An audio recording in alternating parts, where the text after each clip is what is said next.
In 1990, I had come over to New York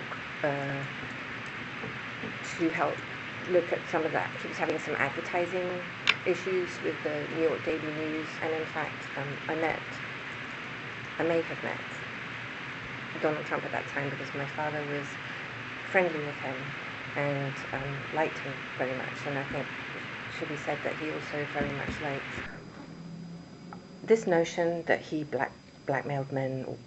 We don't really have to go there, that he wasn't a businessman and that everything he did was a fraud or a funk or whatever. I don't believe that to be true. Why?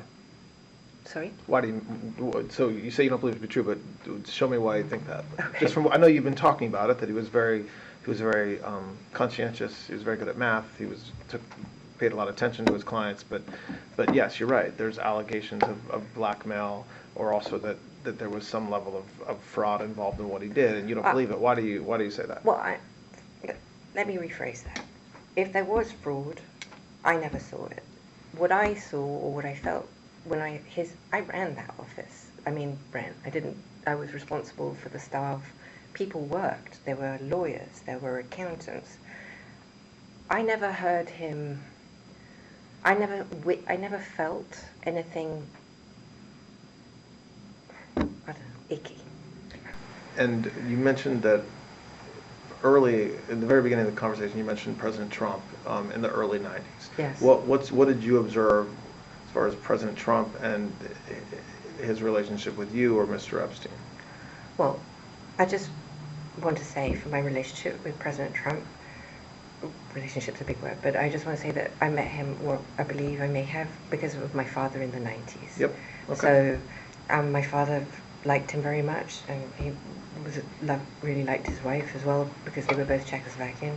And as far as I'm concerned, President Trump was always very cordial and very kind to me. And I just want to say that I admire his extraordinary achievement in becoming the president now, and I like him, and I've always liked him. So that is the sum and substance of my entire relationship with him. What about Mr. Epstein's relationship with him? I don't know how they met, and I don't know how they became friends. I certainly saw them together, and I remember the few times I observed them together that they were friendly. Was that in social settings, or was that in private settings? I believe I only ever saw them in social settings. I don't recall any private settings. Did you ever observe President Trump receive a massage? Never. Did you ever observe, you said that have you seen there's photographs, public photographs of Mr. Epstein and President Trump together? Yes. And there's photographs of, I think you're in some of the photographs. Yes. As well. Those all appear to be social settings. Yes. That's my memory. If there were social settings, I don't know Epstein's. If he had, whatever the nature of the president's friendship, if you will, or however you want to define that with Epstein, I was never witness.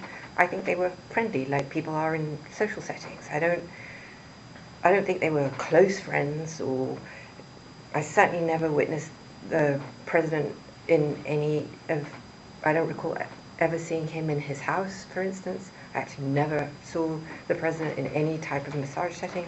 I never witnessed the president in any inappropriate setting in any way. The president was never inappropriate with anybody. In the times that I was with him, he was a gentleman in all respects. When's the last time you think you saw in person President Trump? It's been a long time. Probably not. Sometime in the beginning, mid 2000s maybe, and it would only have been a social setting, as far as I recall. And did you ever hear Mr. Epstein or anybody say that President Trump had done anything inappropriate with masseuses or with anybody in your world? Absolutely never. In any context. There's been a lot of conversations about whether Mr. Epstein maintained like a list of people, like a book of famous people that he knew, it's called a black book or a client list or a list Did you know of the existence of any such list? There is no list. We'll start with that. The genesis of that story I can actually trace for you from its absolute inception, if that is what you're interested in. Well, first, you know, to be short, there is no list, there's no client list, nothing like that. No, there is nothing like that. That you know. That I, obviously. Right. Yeah. So that narrative that was created and then built upon and it just mushroomed into what, basically this is like a Salem witch trial. People gone lost their minds for this thing. I understand that. But the issue is, how do you satisfy a mob who can't understand the lifestyle because it's like P. Diddy in Redux on TV with Clintons and Trump? I mean, it's bananas. And while some of it is real, he did do those things. I'm definitely not disputing that. But this was a man, they didn't even believe he had a real business. I happen to believe he did.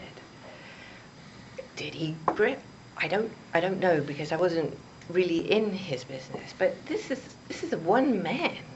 He's not some. They've made him into this. He's not that interesting. He's a disgusting guy who did terrible things to young kids.